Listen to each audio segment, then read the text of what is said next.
Hi, welcome to Swedish Plant Guys. We've had a lot of questions from you viewers in the commentary sections of our videos, and we are so excited about that. Thank you very much. However, it gets to be quite a lot and it takes a lot of time to answer them, and it can also be quite difficult to answer it in text. So we are now going to make Q&A videos for you where we try and answer all of your questions. So just look out for our Q&A videos and try to look through them, because other people's questions also help you take better care of your plants. So let's go. Now, first question. We've had a question in the All You Need to Know About Dracaena's videos, and that is from a viewer that has had quite a cold winter and not only outside but also inside. She's writing that she had outside they have gone below 0 degrees Fahrenheit, which is about minus 17 degrees Celsius. But inside of the house it has also gone down to about 50 degrees Fahrenheit, which is about 10 degrees Celsius. And that can be a problem for some plants, and the plant that she is interested in is the Dracaenas she has. Now the Dracaenas, they like it when it is around 15 degrees Celsius or 60 degrees Fahrenheit and above. So when it goes below that, you can have problems over time. And she wanted tips on how to handle this. And one easy tip that we can use as well is that just buy some sort of plastic, see-through plastic. Now industrial plastic on a roll, that you can roll out and make a cylinder form around the plant, and just wrap it up on top as well, so creating a mini greenhouse around the plant. This will increase the temperature inside for the plant. But if you have had cold injuries on your plants, there is sadly not much to do, because what happens is that the cells actually get damaged on a cellular level, and in worst case scenarios they even explode, which means that when you have cold problems on a plant, you need to cut those pieces off. Take away the leaves that are injured or cut off the branch that has been injured. That doesn't mean that the whole plant has been damaged, but take away the parts that has been. Moving on to the next question. It's also concerning the All You Need to Know About Dracaena's video. And the viewer has a Dracaena and also a Yucca elephantipes. And both of these plants, he has problems with them getting yellow leaves. Now both these plants are quite similar when it comes to taking care of them, with the exception that the Yucca elephantipes needs a little bit more light, or a lot more light than the Dracaena does. However, when the leaves on these two plants gets to be yellow, the normal thing, or the usual thing, is that you have given it too much water, and the plant has started to react to that. So our tip is, when you get yellow leaves on these plants, try and let them dry out completely before giving it some new water. And when you do give it water again, you could add some nutrients to the water to give it that little boost to help it along to start growing again. Moving on, next question is also concerning the All You Need to Know About Dracaena video. And we have a viewer that has problems or has a question about when the leaves, the tops of the leaves, get to be a little bit brown. Now there are two different types of brown on the tips of the Dracaenas. The first thing is that it gets the tip gets to be brown and very dry. If you touch it, it almost crumbles. And that usually means that you have had some form of what we call a mechanical injury. A mechanical injury can be when you move next to the plant quite a lot, touching the edges of the leaves all the time, like this. It can also be that it's standing in a somewhere where the wind's inside, could be near a window, for instance, and it's moving around like this. The wind can also make these mechanical injuries on the plant. Now, but if these tips are getting to be brown and when you feel on them, they are quite soft and almost a little bit wet, then it usually means that you have a problem with the roots, which can be a direct, can have to do with how much you've watered the plant. If you water it too much, eventually the leaves are going to get injured, and when they do, you can get these brown, wet edges of the leaves. If you just continue doing what you have done, the leaves will turn all brown and get very, very soft, which means you have root problems. So try and dry out the plant as much as you can before giving it any more water. And usually that stops, and you can cut it off with the scissors. So it's not going to go away, so you have to cut that off. Next question is concerning the video we made about cutting a Dracaena, and there was a viewer that had actually 4 questions in one. And the first question was, she was going to cut her Dracaena Cinto and needed some advice on how to do it, because he was afraid that she wouldn't handle it. And now usually cutting a Dracaena is quite easy. Like we said in the movie, 8 or 9 times out of 10 you succeed. So you don't have to be worried about this. But the first question was, when should she make the cut? And the answer is quite easy. You can do it any time of the year, but if there is some time that is better than the others, it's in the springtime. So around March or April, when it starts to get lighter and the humidity inside starts to go up, then you can make the cut, because then you will trigger the plant when it starts growing to also start to grow where you've made the cut. So that's the first question. The second question was, when she places the cutting in the water to start to produce the roots, is there a danger of getting rot on the roots? And there is. There can be a little danger of that, but to prevent that, what the roots actually need is clean water and a lot of air. Now, so if you exchange the water for the cutting, as often as you can, but I think at least once a week. But you can do it every day if you're worried. If you exchange the water all the time, there will not be any danger of any rot. So just do that and you're fine. And she had another question. The third question was, she had a very long piece that was going to be cut into different parts. So maybe there would be 3 cuttings from one big cutting that she would put in 3 different vases with water in them. Now, the top one is quite easy. You just do like I do in the video and you will be fine. However, the second section of that cutting is not going to have a top on it. So the question was, should she leave some of the leaves there? And the answer is yes. Leave a couple of leaves on top of that middle section, take away the other ones and put it in some water. Now, how much water should she put it in?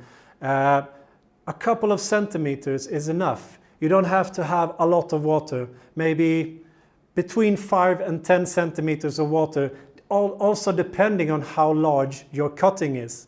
You also put 2 centimeters of water if you have a cutting from a smaller type of Dracaena, but if you have large pieces of cutting, then 5 to 10 centimeters of water is fine.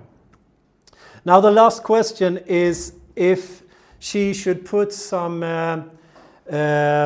hormones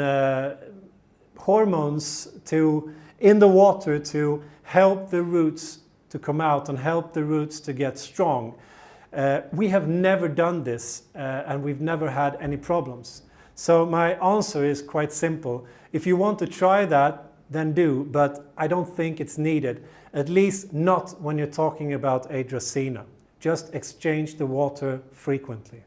Next question. It's also concerning the Q&A video about cutting a Dracaena. And we've had a viewer question. The viewer has a Dracaena that has a stem with 3 branches on them, and she wants to cut down all 3 branches. And the question is, should she cut them down all 3 at the same time, or maybe one at a time? And the answer is that you can do both. You could cut down all of them at once. It's not a problem for the Dracaena. It's going to regenerate fine, and you can use the cuttings to make new Dracaenas. But our experience is that if you cut them one at a time, and you cut one of the 3, and then you wait until you see that it's going to start regenerating. When it's starting to regenerate, you cut the next one. And when that starts to regenerate, you cut the 3rd and last one. This will make the crown of the Dracaena a little bit thicker, a little bit more good looking, so to speak. So that is our answer to that question. Next question is also concerning the Q&A video about cutting a Dracaena. The question is that the viewer has a very old plant that is 27 years old, and it's been becoming very tall and leggy, and she needs to cut it down and is afraid and wants to know how to do that on such an old plant. Now, it's not a problem concerning Dracaenas. You can cut them no matter how old they are. But think of a couple things. If you have different stems, then maybe you should cut one at a time.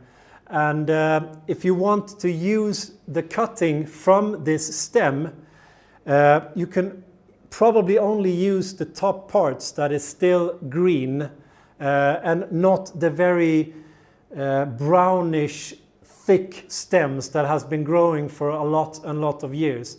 They are not going to be quite as easy to make a cutting of, so you can probably only use the top part of the branch for a cutting. Moving on, next question is concerning the video we made about easy care, 6 easy care plants, and we got a question from a viewer if we could make a video about specific plants and how good they are at cleaning the air from different substances, so-called VOC substances. And of course, we're going to make a video about this because this is something that is very close to our hearts.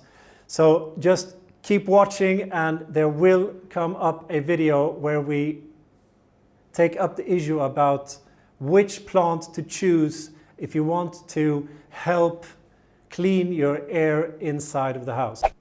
Moving on, next question is concerning the video we have, all you need to know about the Windmill Palm.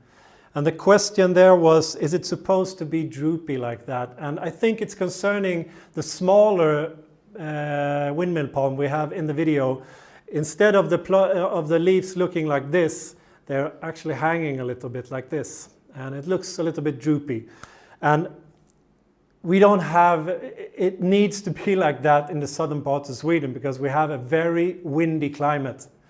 And the Trachycarpus fortunei is not strong enough in the leaves to handle this. So in the wind, they're going to break a little bit, and eventually they're going to hang a little bit like that. So it's not because the plant isn't feeling well, it's because of the climate it is standing in. So if you're in a climate where the winds are not that hard, they're probably going to stand like this all the time.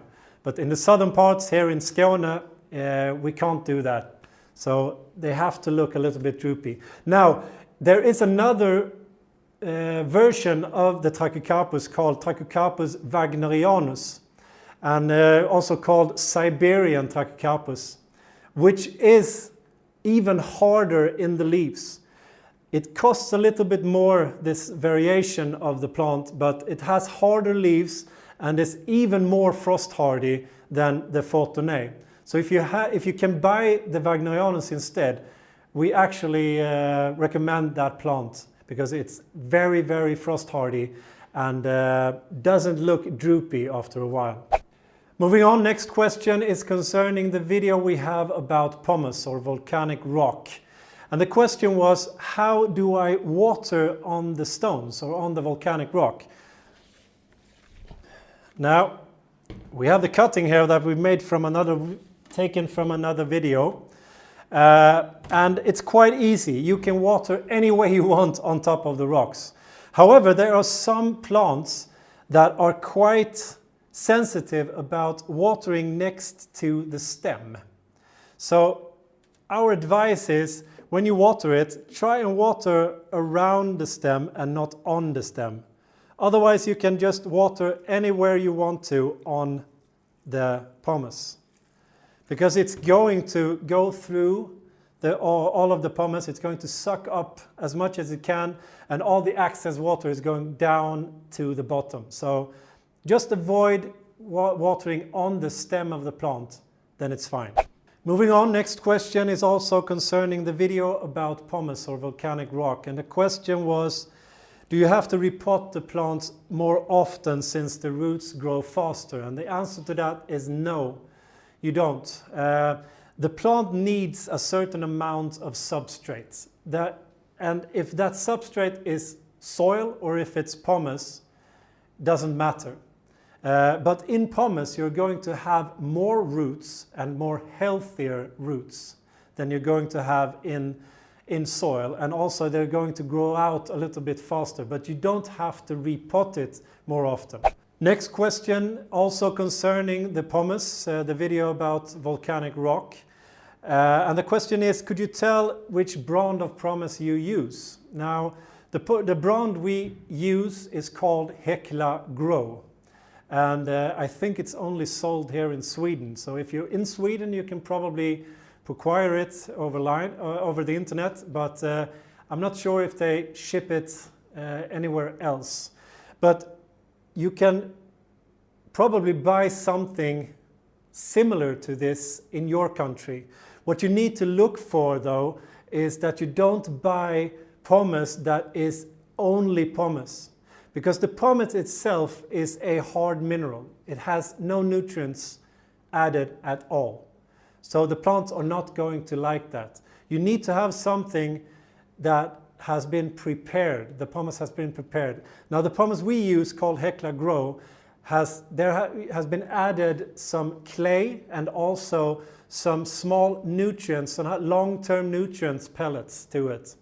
That it's mixed up with the pumice. Now the clay acts to trap the nutrients that you give the pumice. So when you add nutrients to the water and water the pumice, the clay sucks that up and can then distribute it to the roots. So you have to look at what type of pumice you are buying, if it's ready to use to grow plants in it, or if it's just plain pumice. And if it's plain, you might have to add something yourself to make it a growing friendly pumice. There is also another type of pumice that we have tried a couple of times, and that is called Volcanic, and comes from Poland or Germany, I think. So you can also check that out if you want to use pumice in those countries. The next question is concerning the video we have about the amaryllis flower, and it is the pot flower amaryllis that the question is about. The viewer has a amaryllis that is on its second flower period. Usually the amaryllis will send out first one stem that flowers, then another stem that flowers. Now she is on the second flowering stem, but the leaves that it has started to go a little bit yellow, and probably is about to die. And the question was if she should cut that off or leave it on the flower. And the answer is, it depends. Because if you want to try and keep the amaryllis and try to get it to regrow next year, then you have to let the leaves stay on the flower as long as possible, because when the leaves are dying and starting to become yellow, actually what happens is that the nutrients in the leaves are going to go down into the bulb again, and the bulb needs this nutrition to withstand the sleeping period until it's time to start growing again. However, if you're not going to keep your amaryllis, then you can just cut off these yellow leaves and keep the flower for as long as it flowers, and then you can throw away the bulb completely. Now the final question is actually in Swedish. We got it in Swedish and I answered it in Swedish. So I thought I'd help you people that don't speak Swedish, because there are maybe one or two of you. So we'll take it in English. Now the question is concerning the Hoya, the All You Need to Know About Hoyas video. And the viewer has gotten a Hoya this winter, and when she got it, it started to lose the leaves. It just fell off. Maybe 1/3 of all the leaves just fell off in a week or two. And she wanted to know if there is something she could do, or if she should get worried about this. Now, what probably has happened here is that either when she got the Hoya, during the transport to her home, the Hoya has come to some cold weather, or been exposed to very cold weather, which means that when it comes inside, it's going to start dropping some of the leaves. Now, it could also be when it was transported from the grower to the flower shop as well. And somewhere there in between, it has gotten to be too cold. Now, this is usually not a problem. It's going to drop a couple of leaves and then it's going to be fine again. It can also be that when it comes to your home, it is used to be standing in the growers. And at the growers, there is perfect humidity, there's perfect temperature, there's perfect light. And when it comes to your home, there's not. You have very low light in the wintertime, you have a very low humidity, and maybe you're not aware of how you're going to take care of it. And it gets to be quite shocked, and that shock can produce it to drop a lot of the leaves. This is not a problem either, because the Hoya is a survivor. So my advice is to just follow our instructions in the video on how to take care of the Hoya, and give it some nutrients when you water it as well, to give it that little extra push. And as soon as the Hoya starts to grow again, then you know that it's not a problem anymore, and it's just going to continue to thrive in your home. Okay, that's it for this Q&A this time. Just keep an eye out and keep giving us questions so that we can make more videos like this. So if you have any more questions, don't hesitate to make a comment about it, and keep subscribing and watching our videos. Until next time, hej då!